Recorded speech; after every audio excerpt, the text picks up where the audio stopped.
Madam जी, मैं आपको कभी मायूस नहीं होने दूंगा। आप बेफिक्र रहें, मैं आपको कभी अकेला नहीं छोड़ूंगा।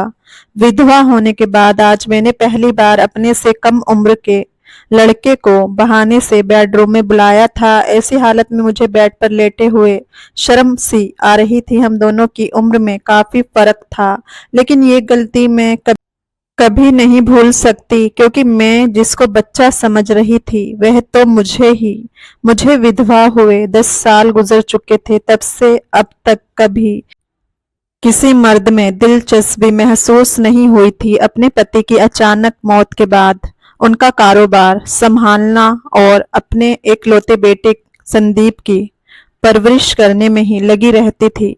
अपनी इच्छा के बारे में तो कभी सोचा ही ना था। इन्हीं दिनों हमारे पुराने नौकर ने अपने घर वापस जाने का फैसला कर लिया, तो दूसरे नौकर की जरूरत आ पड़ी। मैंने पुराने नौकर से कहा, तुम तुम ही कोई भरोसे का आदमी ला दो जो आपकी जगह काम कर सके। राजू आया तो पहली नजर में मुझे अच्छा लगा। राजू को पुराने नौकर ही लेकर आया था। मैंने भी भरोसे का आदमी समझकर रख लिया। वाकई वह बहुत नेक लड़का था। सुबह से शाम 6:30 तक मेरे बेटे संदीप के साथ ऑफिस में होता और रात को खाना खाकर हमारे दिए हुए क्वार्टर में चला जाता। मुझे उसके साथ लगाव हो गया था। मेरे जेठ यूके में कई सालों से थे। उन्हीं दिनों वह इंडिया आए और मेरे बेटे को कहा कि तुम मेरे पास यूके आ जाओ, बिजनेस में मास्टर कर लो। मेरे घर रहोगे तो हर तरह से तुम्हारा ख्याल रखा जाएगा। मेरा एक ही बेटा था। मैं नहीं चाहती थी कि मुझसे दूर जाए। वह अपने पापा के बिजनेस को भी संभाले हुए था, मगर अपने ताया के बोलने पर यूके जाने के ख्वाब उसकी आंखों में बस गए और वह बिजनेस मेरे हवाले करके यूके चला गया। अब बेटे के बगैर और अकेला महसूस करती थी। ऐसे में अगर किसी का सहारा ले सकती थी तो वह नौकर राजू था। राजू भी अपनी गरीबी और रिश्तेदारों से टूटा हुआ था। उसे भी किसी के सहारे की जरूरत थी। जिस दिन मेरा बेटा लंदन रवाना हुआ, मैं खूब रोई थी। उसने मेरे दुख को महसूस करते हुए तसल्ली दी और कहा कि मैडम, आप मुझ पर भरोसा करें, आपको मायूस नहीं होने दूंगा। उसके इस शब्दों से मैं खुद को बेहतर महसूस किया।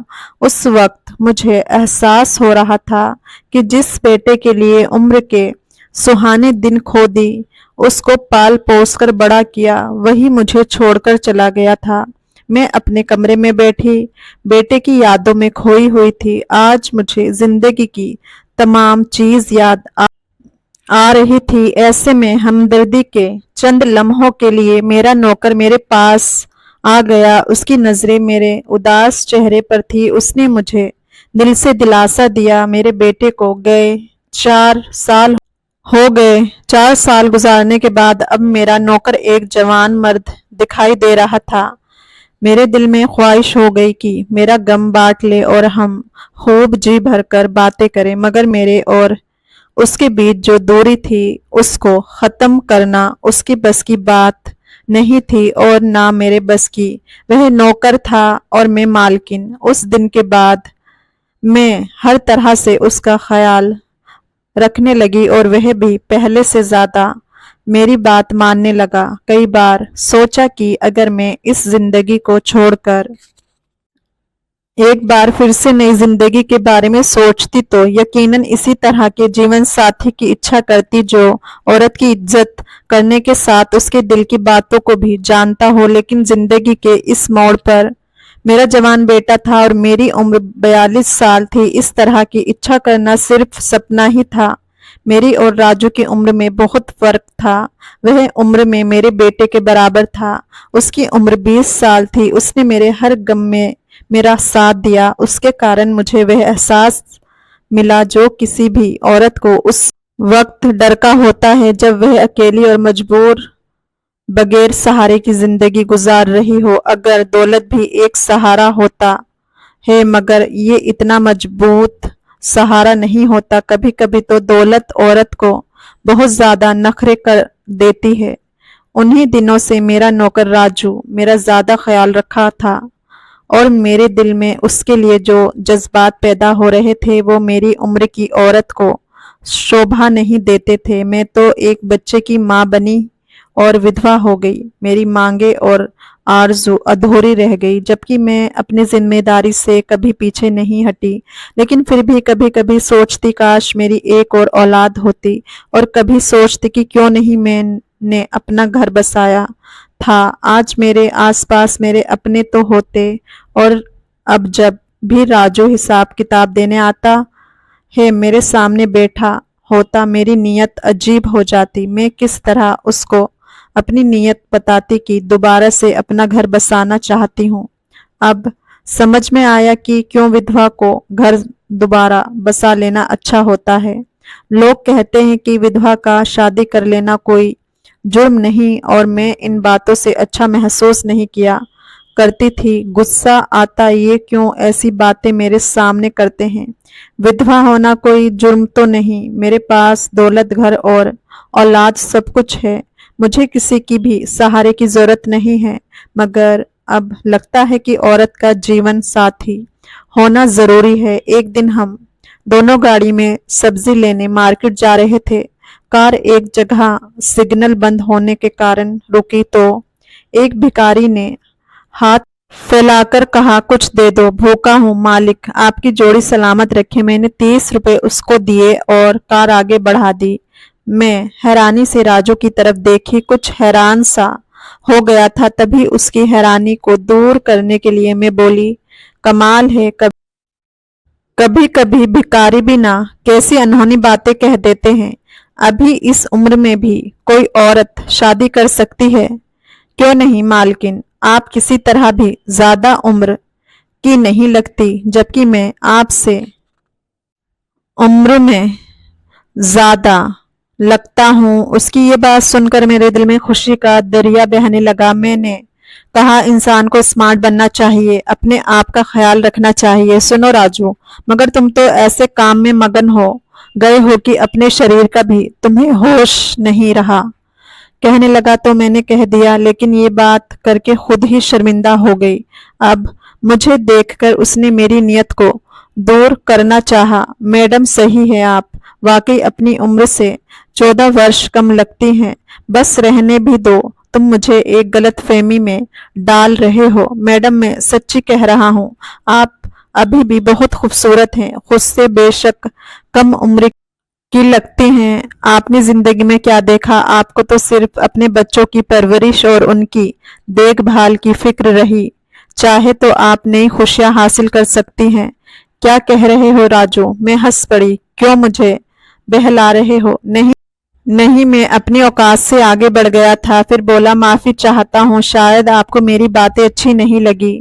अपनी बेख्याली में क्या कह गया? ऐसी बात नहीं है, मगर तुम ही सोचो कि जबकि आज कम उम्र की लड़कियां घरों में बिन ब्याही बैठी हैं, मुझ जैसी अधेड़ उम्र विधवा से कौन शादी करेगा? वह थोड़ी देर चुप रहा, फिर बोला, अगर आप नाराज ना हो तो एक बात कहने की गलती करूं? कहो। उसने कहा, मैं आपसे शादी करना चाहता हूँ, मुझे आप पसंद हैं। अगर आप चाहो तो। मैं उसकी बात सुनकर हैरान रह गई। कभी सोचा न था ऐसी फरमाइश मेरा नौकर करेगा, कभी मुझसे इतना बड़ी बात कह देगा। मैं एकदम खामोश हो गई। वह समझा मैं नाराज हो गई हूँ, तब उसको भी सांप सूंघ गया था। कुछ देर खामोशी के बाद उसने कहा, मैडम मुझे माफ कर दीजिए, आपसे ये बात करके बहुत शर्मिंदा हूँ। मैंने खुद को संभाला, दिल की धड़कनों को काबू किया और कहा, मैं नाराज नहीं हूँ राजू, तुम वाकई बहुत अच्छे हो, लेकिन हमारी उम्र में बहुत हमदर्दी के तहत ऐसी जज्बाती बातें कही हैं। लेकिन जज्बाती फैसले पर हमेशा इंसान को पछताना पड़ता है। उसने मुझे मिन्नत करके कहा, लेकिन ये जज्बाती फैसला बिल्कुल नहीं है। मैं बहुत सोच समझ कर ये बात कही है। मेरी और तुम्हारी उम्र का इतना फर्क है राजू की अब मैं बच्चों की माँ भी नहीं बन सकती। मैं इस उम्र से भी आगे निकल चुकी हूँ, जबकि तुम्हारी उम्र के लोग शादी के बाद बच्चों की ख्वाहिश करते हैं। आपकी औलाद है ना संदीप, और मैं जरूरी नहीं समझता कि मेरी औलाद हो। मुझे लगा कहीं ये मेरी दौलत पर नजर ना जमाए बैठा हो। इस उम्र में शादी करने का मतलब तो बुढ़ापे में खुद को बर्बाद करना है। तो फिर मैं बोली, अच्छा तुम सोच लो, मैं भी सोच कर जवाब दूंगी। और मैं सख्त कश्मकश में थी। दिल कहता कि इस बात को मान लूं, और दिमाग कहता नहीं, अब वक्त बीत गया। इंसान इतने भी अच्छे नहीं होते, अच्छे अच्छे मर्द भी धोखा दिया करते हैं। उसके बाद काफी दिन हम दोनों चुप रहे, और ये तूफान अंदर अंदर बढ़ रहा था। अब मैं रातों को सो ना सकी थी। दिल बार बार उसके कारण बेचैन था, और प्यार बढ़ गया। घर में अब कौन था राजू के सिवा। उसको मेरी खिदमत करनी थी, डॉक्टर के पास ले जाना था, और मेरी दवा लानी थी। उसने ये सब कुछ किया। तो मैंने सोचा, वाकई अकेली औरत को किसी मजबूत सहारे की कितनी जरूरत होती है। मुझे भी राजू से मोहब्बत नहीं, मगर वह मेरी जरूरत बन गया है। उसने अपने साफ सुथरे जज्बात से ऐसी जगह बनाई थी कि दिमाग में उसको नौकर के बजाय अपना हम साथी समझना शुरू कर दिया। अब मैं हर दिन सोचती रहती, ज्यादा सोचने से मेरा वजूद भी जवाब दे गया।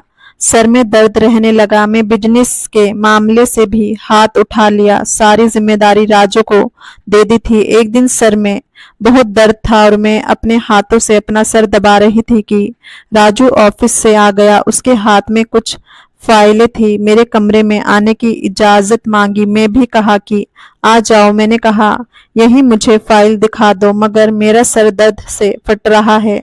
वह कुर्सी लेकर मेरे पास आ गया, फाइल एक तरफ रख दी और बोला, क्या मैं आपका सर दबा दूं? फाइलें सुबह देख लेना। उसने मेरे मना करने के बावजूद मेरी पेशानी पर हाथ रखा और दबाने लगा।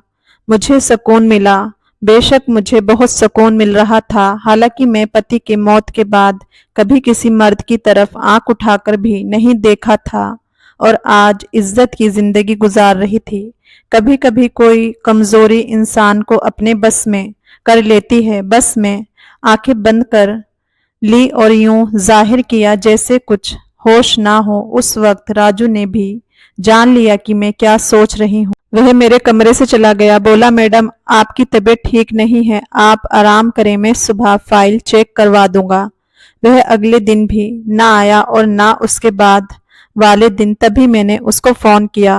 वह बोला, ऑफिस से आज आपके पास आ जाऊंगा। सोचा आप आराम कर रही हैं, मैं भी यहाँ व्यस्त हूँ। ऑफिस में काम ज्यादा है, उसके लिहाजा इस कदर शांत था कि मुझे लगा अब वह मेरे घर के काम छोड़कर चला जाएगा। उसको मेरे डर और परेशानी से अच्छी तरह पता था।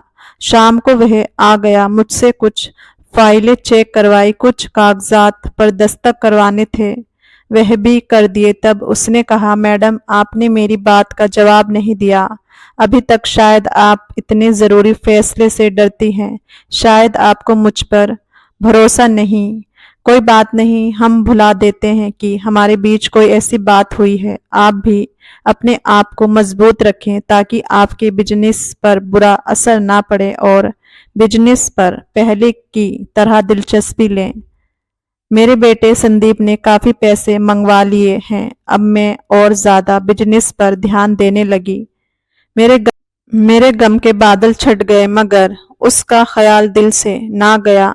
न चाहते हुए भी कह दिया कि मुझे राजू की जरूरत है। मेरे बेटे को ऊपर वाला सलामत रखे, मगर अब वह अपनी नई जिंदगी में गुम हो गया है। मुझे मालूम है मैं वाकई घर बसाना चाहती हूँ, मगर तुम्हारे बारे में सोचती हूँ तुमको इसमें घाटा होगा, जबकि मुझे नहीं। वह बोला, क्योंकि मैं सोच समझकर फैसला किया है तो ठीक है, मगर बेटे को कैसे कहूं कि मैं इस उम्र में शादी कर रही हूं। आप अपने जेठ को कहें, वह वही है जहां इस मामले में लोग और तरह सोचते हैं। वह जरूर आपकी मदद करेंगे। बड़ी हिम्मत करके मैंने जेठ को फोन कर दिया और उनको अपने मसले बताए। वह बोले, आप जरूर शादी कर लें, संदीप को मैं संभाल लूंगा, लेकिन बिजनेस की मालकिन आप रहेंगी, किसी और को मालिक ना बनाएं वरना अपने हाथ कटवा बैठेंगी। जेठ की इजाजत से मैंने राजू से शादी कर ली।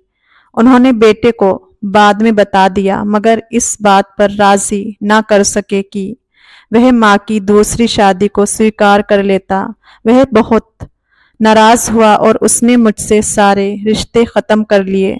कुछ साल बाद इंडिया आकर बिजनेस भी अपने नाम करवाया और मुझे सिर्फ मकान और जेवरात देकर सारी दौलत खुद ले गया। बेटे को बिजनेस संभालते देखकर भी मैं खुशी थी, मगर काश वह मुझसे राजी हो जाता, क्योंकि मेरी दौलत का लालच राजू को ना था। उसको एक और जगह बहुत अच्छी नौकरी मिल गई। ये कदम उठाकर कि मैंने अपना बेटा जरूर खोया, मगर मैं खुद को खुशकिस्मत मानती हूँ कि राजू से मुझे कोई शिकायत नहीं। उसने वाकई उम्र के फर्क के बावजूद मुझसे सच्ची मोहब्बत की, मेरा इतना ख्याल रखा, जरा भी तकलीफ नहीं होने दी। लेकिन मेरा दिल उसकी इतनी सारी मोहब्बत पाकर भी खुश हो नहीं रहा, क्योंकि जिस बेटे को जवानी के सुनहरे दिनों को कुर्बान करके परवान चढ़ाया, मगर आज उसको मुझसे मिलना मंजूर नहीं। दोस्तों, आपको क्या लगता है, मैंने एक छोटे उम्र के लड़के से शादी करके सही किया या नहीं?